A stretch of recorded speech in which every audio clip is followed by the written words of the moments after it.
Lapcast, episódio número 5 no ar. Olha, para bom entendedor, Lapcast basta. Estamos aqui com o primeiro episódio do ano de 2023. E, claro, uma satisfação muito grande. Adivinhem, o que eu vou trazer para vocês hoje? É isso mesmo. Muita novidade. Vamos falar de inclusão, vamos falar de voz, vamos falar de representatividade, vamos falar de muita coisa boa, tá? Então acompanha aqui o Lapcast. Já chamo o pessoal para assistir porque está começando, tá? Olha, só para vocês terem uma ideia, dia 31 de março agora, vai ser hoje, inclusive, né, Gui? Hoje, que vai ser publicado hoje, dia 31 de março, o Lapcast, tá?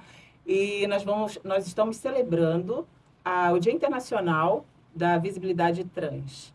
E é por conta desse compromisso social, e é por conta da nossa responsabilidade, não só como acadêmicos de psicologia, mas como seres humanos, que nós estamos aqui. Trouxemos a comissão da OAB, que representa, né, visibilidade trans, e trouxemos aqui um convidado super especial, que é o Dian Oliveira. Seja bem-vindo, Dian.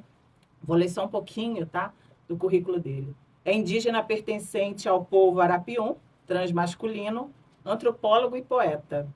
Legal. Em suas pesquisas e escritas, se debruça sobre crises climáticas, leitura interseccional de raça, gênero e sexualidade, e literatura de ficção especulativa. Trazemos aqui também a Lara Duarte, advogada, pós-graduanda em MBA em Gestão Tributária, bacharel de Direito pela Universidade Federal do Oeste do Pará, pesquisadora e extensionista no Grupo de Apoio à Adoção Tapajós, secretária na Comissão de Direitos Humanos da OAB, subseção Santarém e membro da Comissão de Diversidade Sexual e de Gênero. Facilitadora de círculos de construção de paz. E trazemos aqui também a Thaíse Pingarilho, advogada formada na formação de bacharelado em Direito pela Universidade da Amazônia, UNAMA, pós-graduanda em Compliance trabalhista, é isso, em gestão previdenciária, membro da Comissão de Direitos Humanos e presidente da Comissão de Diversidade Sexual e Gênero da OAB Pará, subseção de Santarém. Também atuou como assessora técnica na Procuradoria Jurídica da Secretaria Municipal de Saúde do município de Santarém. Sejam todos muito bem-vindos aqui no Lapcast. Bora bater um papo? Obrigada. Deixa o pessoal pegar a água e o café em casa, tá? É isso aí, ó. Uma pausa aí para vocês e vamos agora começar nosso Lapcast. Olha, a gente quer saber um pouquinho, Dian, sobre a importância da visibilidade trans, né? Por que comemorar essa data? Por que celebrar? Qual a importância? O que a sociedade precisa aprender um pouco mais? Conta pra gente um pouquinho sobre a importância da visibilidade trans. Eu acredito, assim, entre a comunidade trans, uma coisa que é muito frisada é que o Dia Internacional da Visibilidade Trans não é só uma data comemorativa, Sim. É uma data de memória também, da memória de todas aquelas e aqueles que já que vieram antes da gente, né, e que não estão mais com a gente, e dessa luta para que a gente tenha nossos direitos respeitados, né, enquanto seres humanos, enquanto pessoas. E a importância disso é demarcar um espaço também, né, nós estamos aqui, nós não somos uma invenção, nós não somos uma coisa que nasceu hoje, que nasceu ontem, uma moda, nós não somos. Nós estamos aqui há muito tempo, nós estamos aqui antes mesmo de que o gênero fosse classificado entre homens e mulheres. Historicamente, diversas populações, antes da colonização europeia, existiam diversos papéis de gênero e eles eram reivindicados de diversas maneiras, muito para além da biologia, né? Para além dos corpos, como são classificados hoje, o corpo feminino, o corpo masculino, o corpo feminino, o corpo masculino. E tanto que nessa classificação, as pessoas intersexo ficam de fora. Eu não sei agora, mas eu lembro que quando eu estava nas séries iniciais, a gente aprendia isso, né? Órgão reprodutor feminino, órgão reprodutor masculino. E as pessoas intersexo não existem ali. Intersexo não existem ali. Então, tudo isso é invisibilidade. É a invisibilidade desses corpos e a invisibilidade de vivências. Existe um porquê de que as coisas sejam separadas dessa maneira, né? A gente vai falar de feminismo, de patriarcado, de todas essas coisas. Porque as mulheres são isso, porque os homens são assados. Então, a importância é demarcar esse espaço. Estamos aqui, nós não somos uma invenção, nós sempre existimos E por séculos houve uma luta gigantesca para que a gente deixasse de existir. A gente tem sido perseguido, a gente tem sido assassinado e o Brasil continua liderando, né, o país que mais mata, o ranking do país que mais mata a população trans no mundo. Muito obrigada. Thaís, Lara. E é interessante, né, a gente trabalhar, né, o Jean colocou isso daí, e é muito recente que foi retirado da classificação internacional de doenças, né, a transexualidade e a travestilidade como uma doença, né, porque era considerado um transtorno mental. Então, 2019 tem o quê? Tem uns 3, 4 anos que foi retirado ali, né, pela OMS. Então, a gente vive numa sociedade que é heteronormativa e que, para grande maioria das pessoas na sociedade, aquela história, né, de homem é homem, mulher é mulher, e tudo que é estranho a isso deve ser vítima de preconceito, deve ser vítima de violência, e no nosso país, infelizmente, levado ao assassinato, à morte de pessoas trans, né? Ocupa aí o 14º lugar, né? Na verdade, pela 14ª vez, ocupa o ranking de país que mais mata pessoas trans no mundo. Então, é algo que merece, né, ser debatido. Inclusive, parabenizo o IESPES, né, a Liga de Psicologia, por trazer essa temática que é muito necessária e precisa dar mais visibilidade para esse tema que é muito relevante. E muito mais do que heteronormativa, é cis-heteronormativa. É verdade. Explica pra gente, Lara. É porque como o Jean falou, a gente sempre costuma dividir a partir de uma binariedade, né? Sim. O que é homem, o que é mulher, a partir do gênero, a partir do sexo biológico. E aí, quando a gente diz que uma pessoa é cisgênero, é porque ela nasceu com um determinado sexo biológico, e a partir do que ela foi se entendendo mesmo como gente, porque não existe uma idade certa para isso, não significa que vai ser na adolescência, na pré-adolescência, na fase adulta.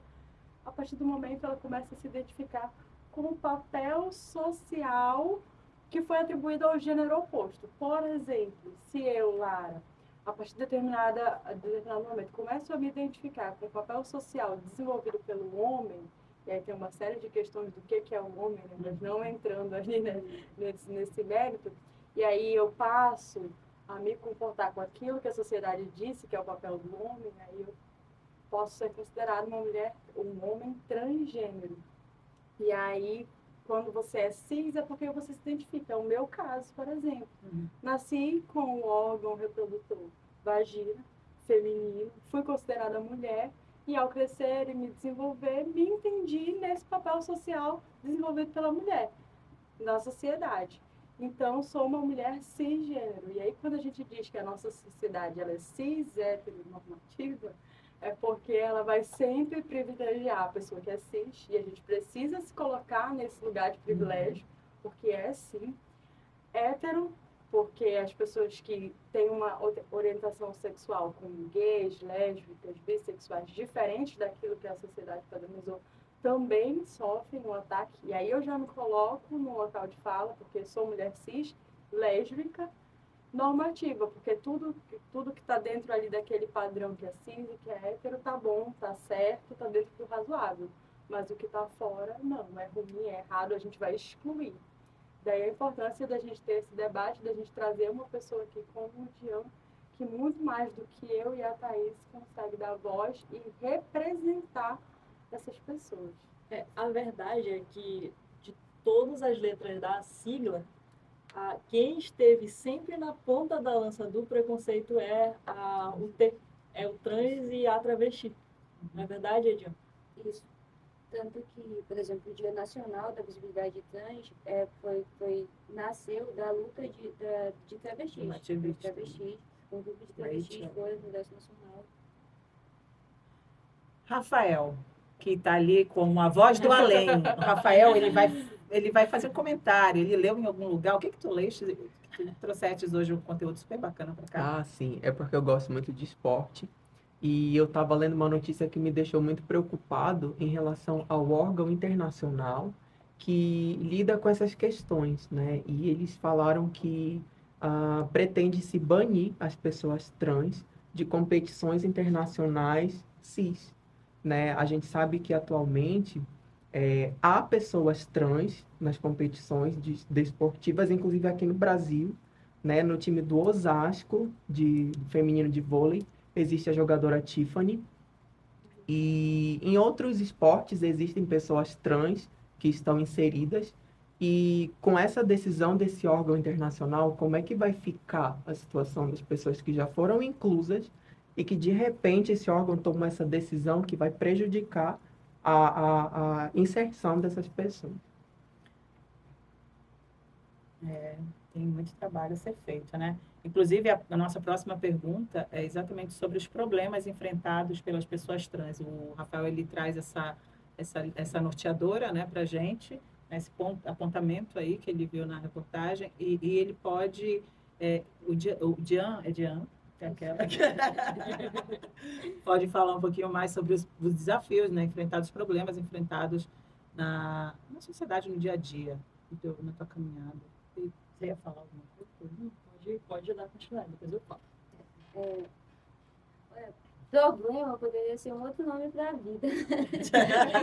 Porque é uma coisa que, desde de criança, né, não são todas as pessoas transgêneros que enfrentam essas questões assim tão gritantes desde criança, mas muitas pessoas transgêneros, né, travesti, quando ali criança já não obedecem aquela imposição que é colocada para elas, né?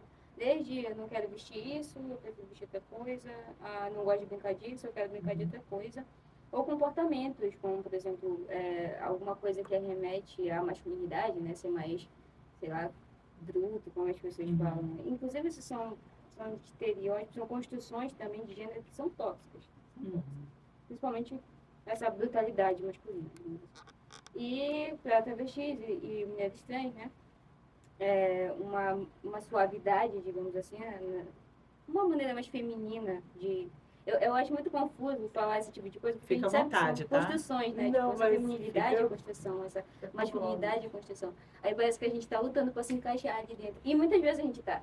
Muitas vezes a gente está porque a sociedade, né, cobra isso da gente, sabe? É muito interessante isso, porque se você é trans, você é homem trans, então seja homem. Você encontra muito isso, seja homem. Se você é mulher, então seja mulher. E, tipo, você fica, o que é ser essa mulher? O que é ser esse homem? Como é que é? Só que, ao mesmo tempo que te cobram isso, te negam esse direito. Você não é. E eu acho isso muito interessante, porque quando eu era criança, né, quando eu fui crescendo, adolescente, eu me entendi enquanto lésbica, né, porque eu não tinha conhecimento de pessoas transgêneras, eu não tinha esse conhecimento. Eu não me sentia uma mulher, mas também eu não podia dizer, eu não sou mulher, porque, né, saiu do código da classificação de doenças internacionais em 2019, 2018, por aí. Então, eu vivia como uma mulher lésbica. E as pessoas me tratavam no masculino. Ah, lá vem o machão. Ah, lá vem o macho fêmea. Sério, essas expressões mesmo. E são expressões que são colocadas como brincadeira e me esperem. Totalmente. Porque, de repente, você não é uma coisa e você não é outra coisa. De repente, nem gente você é. E a família? E tá bom. E aí, quando eu passo pela transição, eu falo assim, não, eu não sou mulher, de fato, eu não sou mulher, eu nunca fui mulher, só que eu sou não binário, então eu não sou homem, eu não me vejo nem como mulher e nem como homem, mas eu uso pronomes masculinos por uma questão de organização, digamos assim. E aí as pessoas falam, não, claro que tu é mulher. Sabe, de repente um papel que era negado pra ti começa a ser imposto pra ti. Quando você se via como mulher, você não era mulher, porque você era muito masculino. Mas quando você fala que você não é mulher, aí as pessoas querem te empurrar o termo mulher. Então, é o tempo todo as pessoas tentando te dizer o que tu é. Entendeu? Não, você não tem direito de dizer quem você é. Quem vai dizer quem você é sou eu. E tudo isso afeta a autoestima, afeta a construção do sujeito.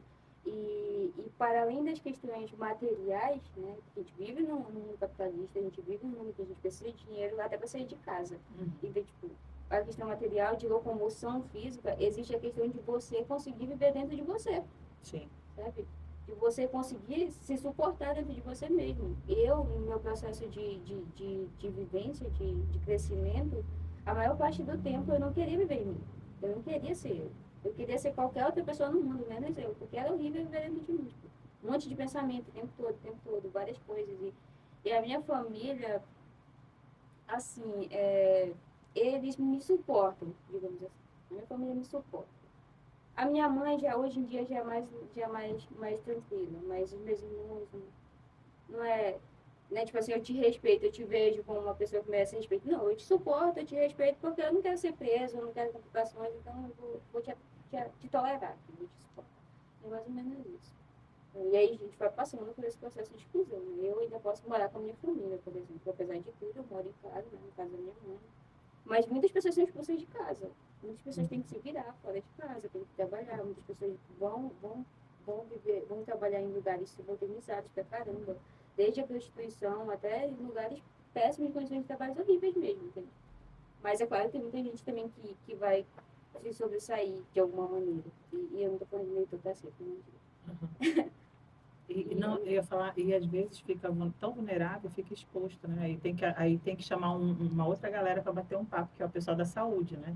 Fica tão exposto a vários, né? Gostaria que vocês comentassem um pouco sobre isso. E é interessante esse comentário do Dian, porque a gente observa muito, né, a questão de a gente associa muito a prostituição a pessoas, a mulheres trans, a travestis, e a gente às vezes não entende o porquê disso, né? E aí saiu uma pesquisa do ANTRA, acho que foi em 2019, que falava que 90% da população trans está na informalidade, né, do mercado de trabalho, ou na prostituição. Apenas 10%, né, estão ali registrados, digamos assim, CTPS. E aí, o que a gente observa, né, no comentário do Dian, é que essa falta de acolhimento, às vezes, dentro de casa, acaba prejudicando dentro do ambiente educacional, ali na fase, né, na vida escolar, né, acadêmica. Se você não consegue terminar, às vezes, um ensino médio, dificilmente você vai conseguir chegar ali no ensino superior. Não consegue chegar no ensino superior, não consegue se qualificar para conseguir ali uma vaga de emprego no mercado de trabalho. E aí acaba sendo um efeito dominó, ali, uma série de barreiras que são construídas e que muitas vezes nem o acesso à saúde você consegue chegar. Uma fala interessante do Dian também, que eu achei, foi que já chegou até a gente, enquanto comissão, uma demanda de um rapaz, ele já tinha 19 anos, queria fazer a retificação do nome e do gênero, mas não podia porque se ele fizesse isso, a mãe dele iria expulsar ele de casa. E aí ele já é maior, né, poderia ir no cartório, fazer, levar todos os documentos de praxe, fazer, mas ele me disse assim, Thaís, eu trabalho, eu tenho condição de fazer essa retificação. Porém, eu não vou conseguir, porque a minha mãe já me disse que se eu retificar, ela vai me expulsar de casa. E eu preciso ter um lar, né? Eu preciso disso para estudar. É ela quem paga a minha faculdade, como é que eu vou fazer? E olha só que delicada essa fala que ele traz. O peso de viver em si. Isso é muito Profundo, delicado. né? Muito. E isso me pega num lugar assim também muito particular. Porque muitas vezes, quando a gente está se descobrindo ainda, né? Conhecendo a nossa própria sexualidade. Muita gente chega e aponta, de fato, e às vezes tu nem sabe ainda o que tu é, tu está te conhecendo, tu está experimentando o mundo. E aí a pessoa já vem e já joga aquele rótulo, né, do que tu é, o que, não deve, o que tu é, o que tu deve ser, como que tu deve ser, como que tu deve te comportar, de quem tu deve gostar, porque ainda tem essa questão, porque se tu for lésbica, como tu gosta de mulher, tu tem que gostar daquela mulher padrão, então quem é o homem da relação, aí tem que ter aquela mulher considerada um pouco mais masculina, o que é muito delicado. A sexualização dos corpos. A sexualização dos corpos. E esse pesar, pesa muito sim na gente, mas pesa não porque muitas vezes nós somos o que somos, não pesa porque eu sou lésbica, mas pesa pelo preconceito que eu sofro, pelo medo que eu tenho de ser quem eu sou. Pelo medo de dizer quem eu sou lá fora. Eu também tenho esse lugar de privilégio de dizer que a minha família me acolheu, me respeitou, e eu tive a oportunidade. Mas muitos de nós não tiveram. E aí acaba, infelizmente, como a Thaís disse, né, caindo em estatísticas que são para além de números, né, são vidas. A comunidade trans hoje vive metade do que o brasileiro médio vive. Se o brasileiro médio vive de 70 a 80 anos, a comunidade trans morre com 35 anos e é assassinada, brutalmente. Assassinada, de morte, matada, mas também porque a gente mata todos os dias quando a gente nega direitos. Direitos básicos, como é o próprio direito à saúde. Eu fiz uma pesquisa me dei ao luxo de pesquisar sobre isso na UFOPA, né, para o meu TCC. E aí foi muito interessante, porque eu não sou da comunidade trans, né, mas eu precisava dar uma devolutiva para a comunidade LGBTQIA+. Eu me sentia nesse dever social. E aí eu cedei com a minha orientadora, que era uma mulher, cis, branca, adventista do 7º dia, se eu não estou enganada. E falei para ela, propus. Aí ela disse, não, mas para mim não tem diferença nenhuma. A Bíblia é uma só e ela prega o amor e é isso que nós vamos fazer aqui. E aí fomos fazer pesquisa científica a respeito da saúde trans no curso de Direito da UFOP. Foi um desafio. Eu pesquisei à época sobre o processo transexualizador no Sistema Único de Saúde. E aí você vê uma série de barreiras que são impostas, desde, aí já trazendo um pouco aqui para a parte da comissão também, desde o atendimento, de como essa pessoa vai ser chamada, se o pronome vai ser respeitado, se vai haver o uso do nome social, se ela vai ter acesso básico aos exames, quando se trata de processo transexualizador, como que vai se dar o atendimento dela? Ela chega num centro especializado, ela não chega? E a questão da hormonização, como que se dá? Então, são questões, assim, de fato, muito delicadas e que tudo isso vai refletir lá naquele dado. Muito triste. Falando sobre o registro civil, como é o processo de alteração do registro civil com e sem a realização de cirurgia? Quem quer falar primeiro? Olha, a gente pode começar com o Dian e depois eu falo um pouco Já sobre a parte fizeste a alteração? Já fizeste? Eu comecei o processo em 2018, e na época ainda teria que entrar um pedido judicial, se não estou enganada, para poder alterar o nome, né?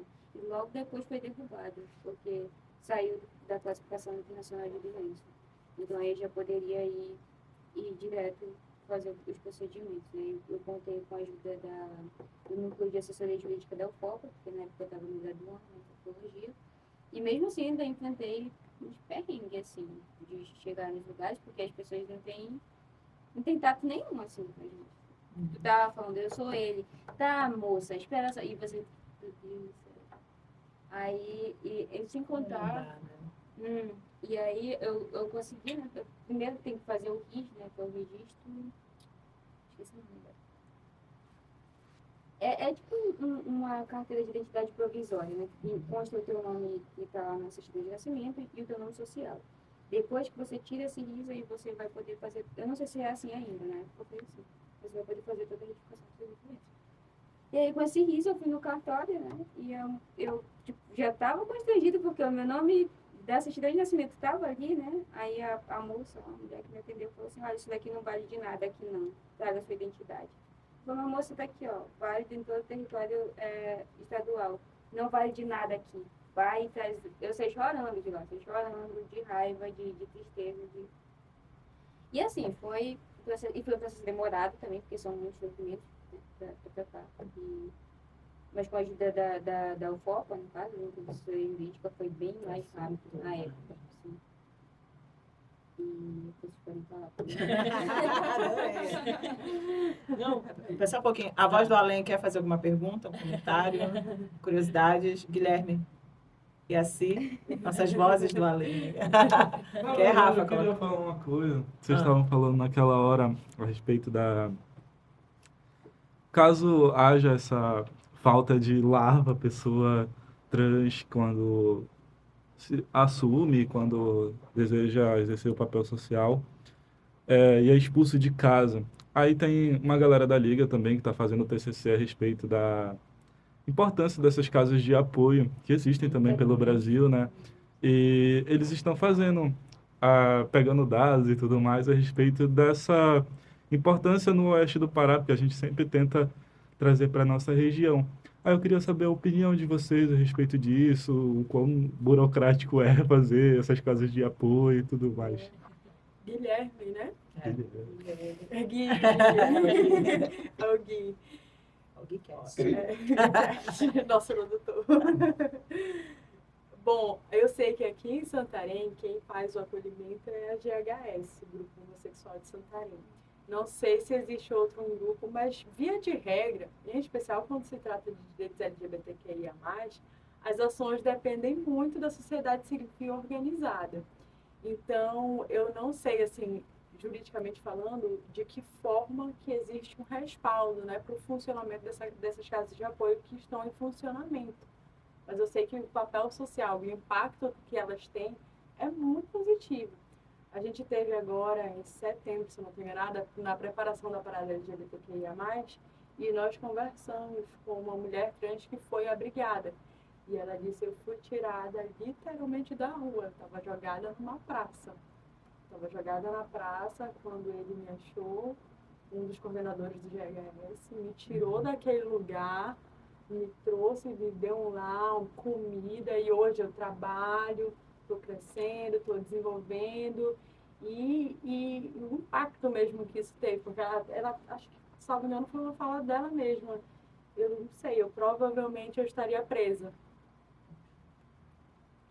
Eles têm um trabalho muito bonito aqui no município, a GHS.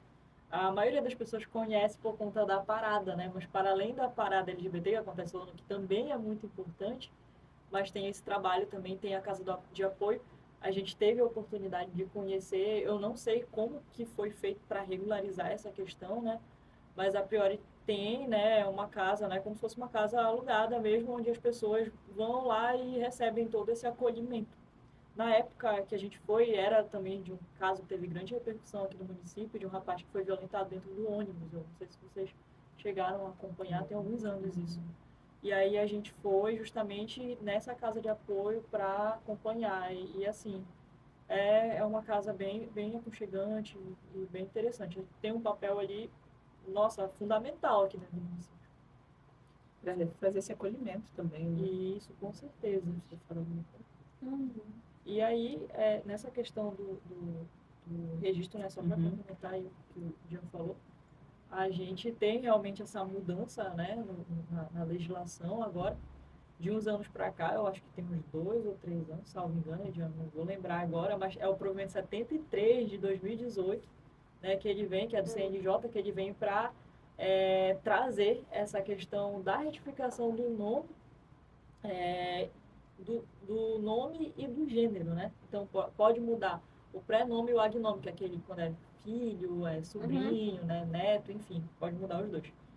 E aí ele traz, né, para fazer a retificação tem que ter uma série de documentos, inclusive certidão de nascimento atualizada, certidão de casamento, se a pessoa for casada, cópia do RG, CPF, título de eleitor, aquelas certidões de quitação eleitoral, certidão de antecedentes criminais, enfim. É uma série de documentos. Da nossa experiência enquanto comissão, o que a gente vê? Muitas pessoas chegam até a gente, para além daquela dúvida que eu trouxe, né, do rapaz que tinha esse receio da mãe expulsar de casa, mas assim, e agora? Eu fiz a retificação do meu nome e do meu gênero, eu preciso fazer o alistamento militar? Né? Tem essa dúvida, né? Ah, eu fiz antes dos 18, então tem que se apresentar. Ah, eu fiz depois dos 18, tem até um mês, 30 dias, né? Não é nem um mês, é 30 dias que diz lá. 30 dias para fazer essa apresentação lá e verificar se vai ter o certificado de dispensa, mas pode prestar o serviço, né? Agora, se for uma mulher trans e for antes dos 18, aí ela não precisa, né? Desde que ela tenha mudado o nome e gênero. Se for só o nome social, ela vai precisar se apresentar. Mas é uma das demandas que chegam no dia a dia e que a gente também vai aprendendo na prática, né? E assim, é muito interessante assim as dúvidas que surgem na prática, né, dessas questões. Imagina só, né? Ninguém sabe que tem o direito. Aí isso começa a ser conversado, começa a ser difundido, as pessoas começam a se apropriar do direito.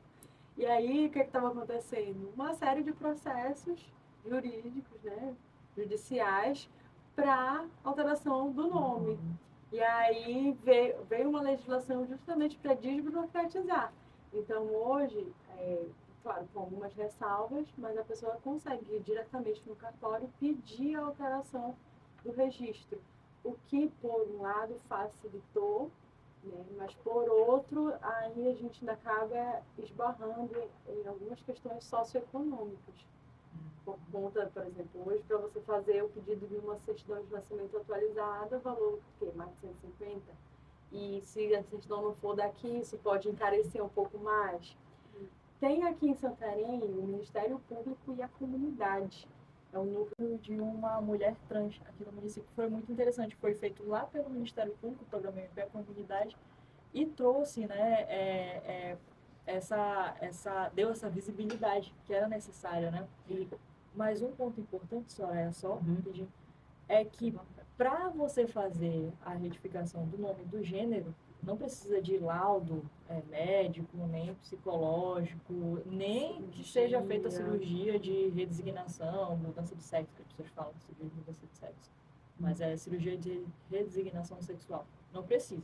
Basta você comparecer lá e apresentar essa documentação e falar. Mas aí cai naquela situação que o Edir falou, que infelizmente, a capacitação, né, da pessoa que vai fazer esse atendimento.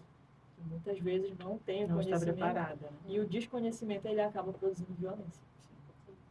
Jean, fala pra gente sobre a diferença entre transgênero e transexual. Explica um pouco pra gente. Olha, transgênero, na verdade, né, transgênero é um termo guarda-chuva. E dentro do transgênero tem travestis, tem pessoas não binárias, tem transexuais. Eu não sei se o termo transexual ainda é muito utilizado, porque nas discussões contemporâneas, transexual é uma pessoa que fez cirurgia de redesignação sexual. Geralmente quem fez cirurgia, né? Transexual é uma pessoa que fez cirurgia. Geralmente ele é colocado para mulheres trans, que são as pessoas que fazem, geralmente que fazem cirurgia de Mudança, né? redesignação. Em outras palavras.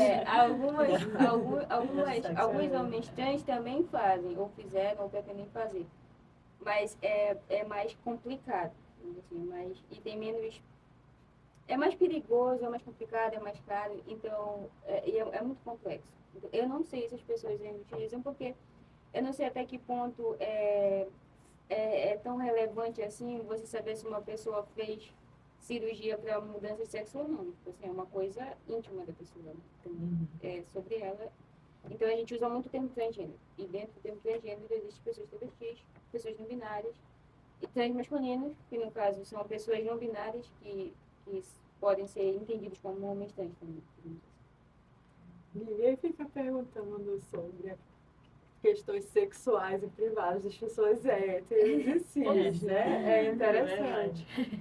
Eu fiz dentro do meu TCC tinha uma discussão sobre isso, né? A gente queria falar sobre redesignação sexual, atendimento das pessoas trans, aí a minha professora, transgênero ou transexual? Aí, pesquisa científica, ou transexual. Não é porque a gente é da comunidade que a gente sabe tudo, não, pelo contrário. A gente vai aprendendo. E aí eu achei muito interessante, até uma questão que eu abordei, bem similar com o que o Jean vinha trazendo, que o transexual ele é usado para tentar diferenciar, e quando existe toda uma problemática acerca do procedimento, né, do passo a passo que é exigido para que a pessoa realize a redesignação sexual. Então ela passa por no mínimo ali 2 anos de acompanhamento com uma equipe multidisciplinar. Psicólogo, assistente social, equipe médica e tudo mais. E aí, no final, para que ela precisa receber uma prescrição médica, né, um laudo médico, confirmando que ela tem condições de fazer a redesignação sexual. E esse laudo médico, ele tem algumas condições. Dentre as condições é que a pessoa seja diagnosticada como transexual. E aí tem toda uma discussão. Primeiro pelo uso do nome. Diagnosticada. Pelo uso do nome, pelo termo, né? Diagnóstico, porque não é uma doença, então. Sim. E a questão do transexual, porque de fato não é uma nomenclatura comumente usada. E aí você, quando exige esse diagnóstico, também exige que a pessoa se molde. Durante aquele período de avaliação, ela precisa caber dentro de uma caixinha. E às vezes tem muita mulher para você poder fazer. 3 anos, né? 2 anos, pelo menos. Isso quando o SUS não atrasa, né? Que uma das demandas que a gente recebeu na Comissão de Diversidade era justamente de demora no parecer psicológico da pessoa que estava passando ali pelo processo transexualizador. E aí precisava de dar continuidade à hormonioterapia e precisava do psicólogo. O psicólogo nunca tinha, mas não para atender uma pessoa que é trans. Então, assim, a gente recebe inúmeras denúncias relacionadas à LGBTfobia, tanto no sistema de saúde quanto na educação. Acho que é o que a gente mais recebe na Comissão de Diversidade de denúncia é relacionado a essas duas áreas aí. Complementando o comentário e a pergunta também do Gui, que ele fez uma observação sobre os lugares, né, para acolher, né, de acolhimento para as pessoas trans. Também vamos falar de serviço público, né, saúde pública, o que tem para ofertar, né, os serviços, quais são os serviços ofertados para a comunidade trans? Vocês...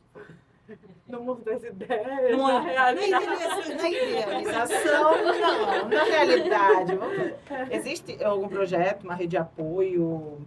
Como é que funciona? Diana, Thaís, quem vai? Eu sei que teve recentemente Mara. o projeto Casulo, né? Mas na prática em si, eu confesso que eu não cheguei a acompanhar ainda, mas eu sei que teve esse projeto Casulo lá. Eu não sei como é que ele está se dando hoje na prática. Não sei se o Diana tem alguma... Em teoria, o que deveria haver, né? No primeiro momento, a pessoa que é trans, ela chega na UBS, diz que ela quer passar pelo processo transexualizador, que ela quer ser acompanhada pela equipe especializada, e o município deveria ter. Aqui em Santarém, até onde eu soube, houve uma iniciativa privada de médicos, uma equipe ali multidisciplinar que ia fazer o atendimento, mas que hoje já foi desativada.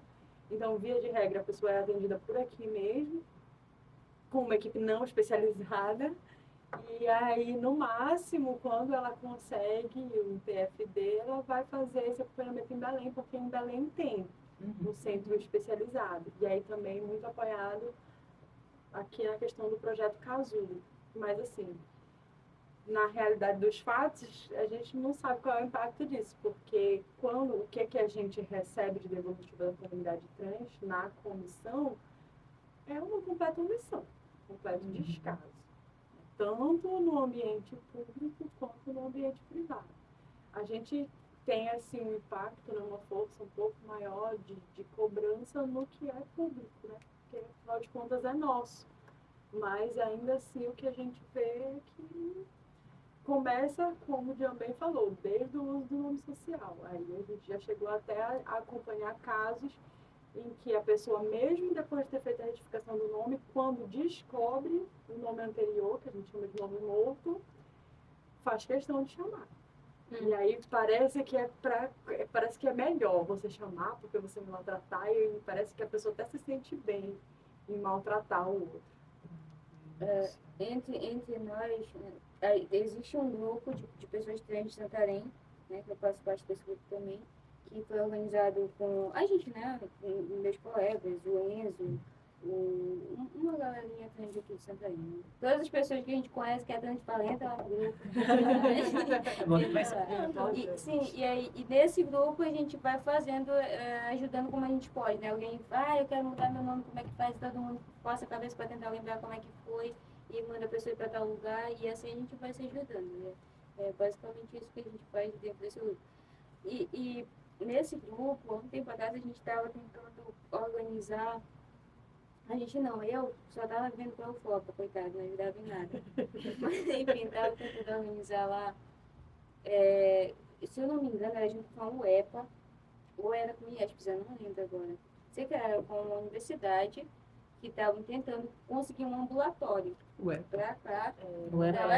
Estavam tentando conseguir um ambulatório. Inclusive, a gente fez várias reuniões, eu fiz duas, eu acho, com as pessoas, com uns representantes da UEPA, que eu não lembro o nome agora, e estava caminhando. Agora eu não lembro o que deu, eu vou dar uma olhada nas mensagens do grupo. Mas é isso. Aí, assim, né? Existem direitos, né? E a gente precisa reivindicar esses direitos, mas sozinho ninguém reivindica nada, né? Sozinho não dá. Então a gente vai tentando se organizar em grupos, porque no final das contas, é por isso que existe a comunidade LGBT, né? Porque é nós por nós. Tipo, tem pessoas ali que podem ajudar a gente, podem servir de ponte, mas se a gente não se juntar para ir atrás, ninguém vai vir, não vai vir Salvador, ninguém Salvador. E aproveitando esse gancho aí da tua fala, vamos falar sobre os direitos, né? E a caminhada. Aí eu falo, É com a comissão agora. Quais as conquistas que já existem, né? Nessa caminhada? Falando de modo geral, de toda a comunidade, né?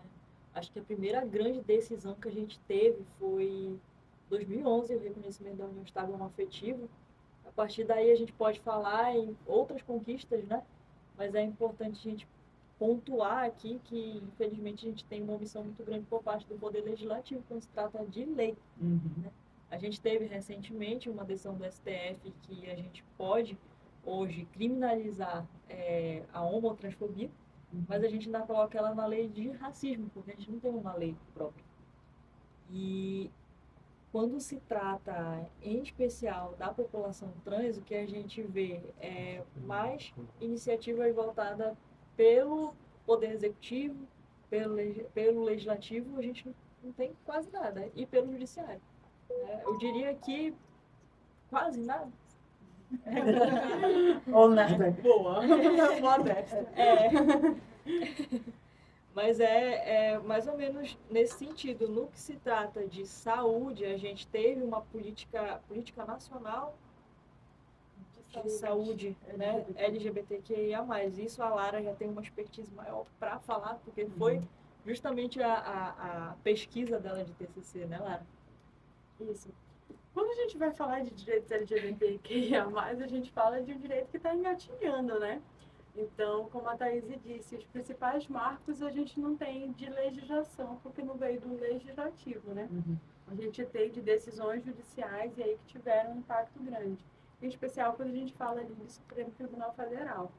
E aí, algumas iniciativas foram sendo tomadas em conjunto ali com o Executivo, por exemplo, a Política Nacional de Saúde LGBT, que redefiniu e ampliou ali uma série de políticas voltadas à comunidade LGBTQIA+, em especial a comunidade trans. O processo transexualizador foi um desses, porque antes a gente tinha um processo transexualizador voltado para as mulheres trans e muito só visando ali a questão, por exemplo, da aplicação de silicone, etc.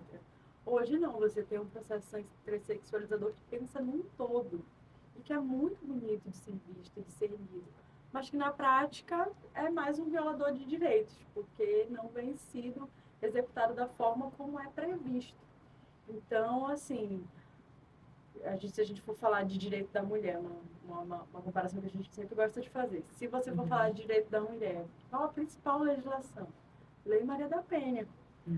Se você falar da população negra, qual a principal legislação?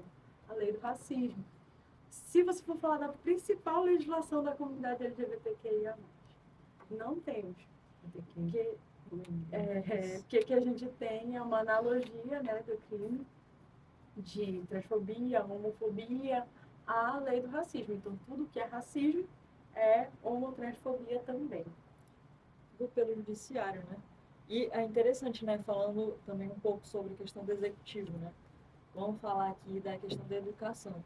O nosso estado do Pará ele foi pioneiro, né? Se a gente for falar aqui também da questão do uso do nome social no âmbito educacional, a gente teve a nossa Secretaria de Estado do Pará, de Educação, né? Secretaria de Educação do Estado do Pará, ela trouxe a possibilidade, em 2008, foi o primeiro estado do Brasil a trazer a possibilidade do uso do nome social dentro do ambiente educacional. Isso em 2008. Em 2018 foi que o MEC veio e trouxe essa possibilidade, né? Então, olha só, né, o quanto nosso estado é pioneiro e o quanto que ainda a gente vê na prática o professor não utilizando na chamada o nome social, utilizando o nome do outro, né?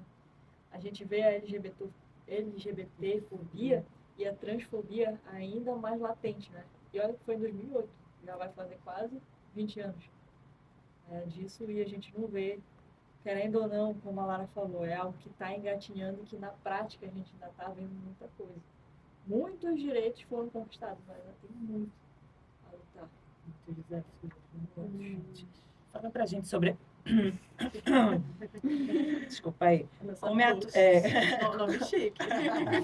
como é a atuação da Comissão de Diversidade aqui em Santarém? Contem pra gente, por favor. Bom, a Comissão de Diversidade hoje, a gente conta com aproximadamente 20 pessoas, entre membros e colaboradores. A Comissão de Diversidade é uma comissão permanente da OAB, subseção de Santarém, mas há algumas outras subseções no Brasil que também têm a Comissão de Diversidade Sexual e Gênero. No estado do Pará ela já tem 10 anos, mas aqui em Santarém não vou saber precisar. Hoje eu estou ocupando lá o cargo de presidente, né, nesse triênio, e a gente conta ali com pessoas, a maioria advogados, mas a gente também conta com uma equipe multiprofissional. A gente conta com um fisioterapeuta, um rapaz que trabalha com gestão de pessoas, trabalhando diversidade nas empresas. A gente também conta com o pessoal da psicologia. A gente também abraça o público acadêmico, então o pessoal que tiver interesse em entrar, né, para a nossa comissão, é só seguir a gente no Instagram, a Comissão Diversidade. Comissão Diversidade, quiser acompanhar o nosso trabalho lá no nosso Instagram. A gente, para além de receber denúncias, a gente também faz o acolhimento e o encaminhamento desses casos, né, para os órgãos pertinentes.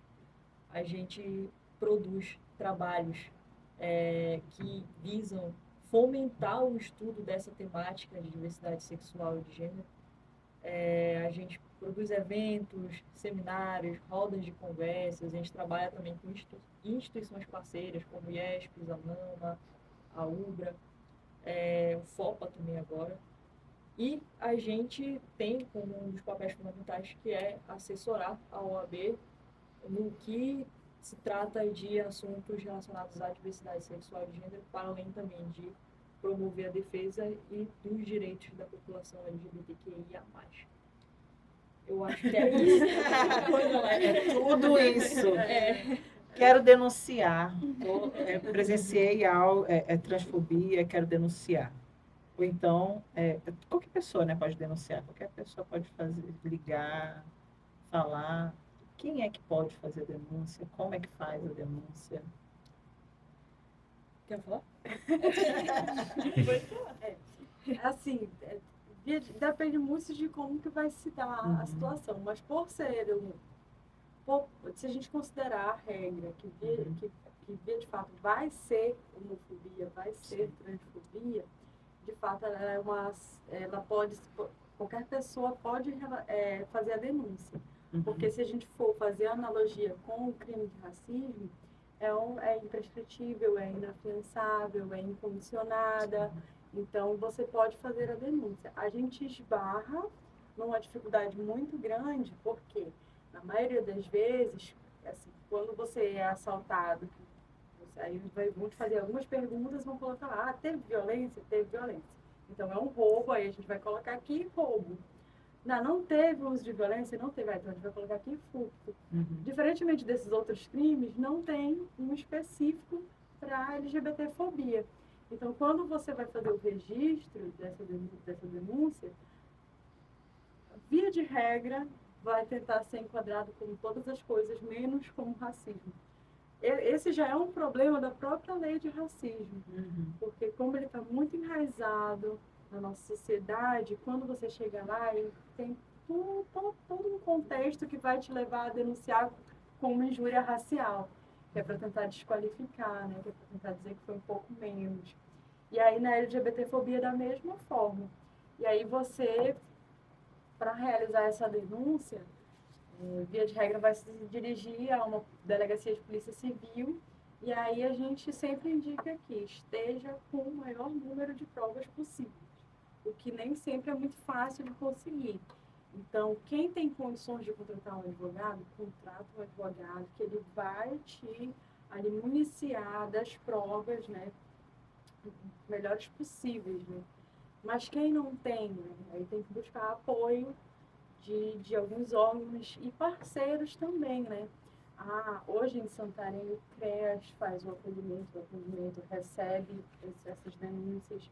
A própria Comissão de Diversidade Sexual e de Gênero faz um trabalho nesse sentido e vai orientar as pessoas a como conseguir essa prova, por meio de áudio, por meio de vídeo, por meio de mensagem.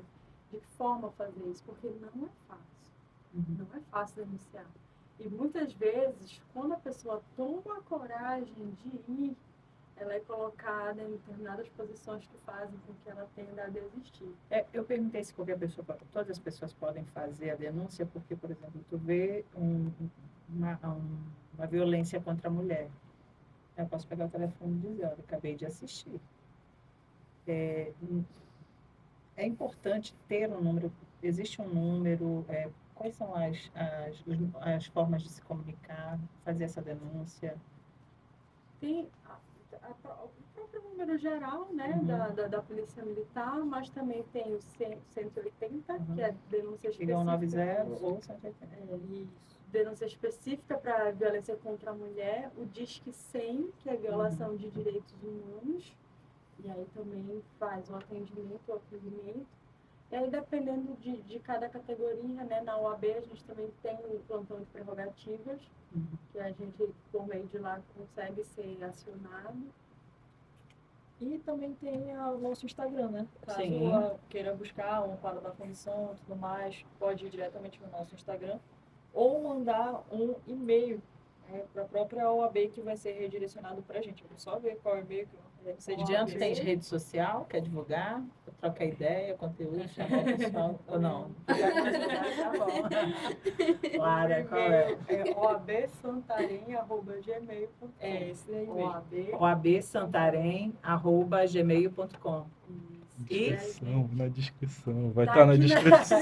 ó, isso aí, ó, aqui na barra, aqui embaixo, você vai acompanhar todas essas informações. Gente, muito obrigada pela presença. Foi rápido, hein? obrigada, Rapidinho, Soraya. passou assim, ó, voando o tempo. Claro, obrigada, Thaís e Dian. Muito obrigada. Muito obrigada. E conto com vocês para seguir o nosso Instagram e também... Qual pra é o Instagram novamente, Thaís? Comissão Diversidade, @Comissão Diversidade. Sigam lá a gente e venham participar também da nossa comissão, que lá tem bastante trabalho. Olha só. E para você que está nos assistindo, você vai acompanhar esse conteúdo aqui na íntegra nos canais de comunicação da LAPC, da Liga Acadêmica de Psicologia Clínica aqui do IESPES. Primeiro, Instagram, anota aí, @lapc.stm. Segundo, você vai lá no Spotify e digita Lapcast. Ou você vai lá no YouTube também, procura por nós, que nós estaremos lá, tá bom? Acompanha aí, divulga, ó, envia para um monte de gente. Tchau, tchau, até o próximo. Obrigada. Tchau.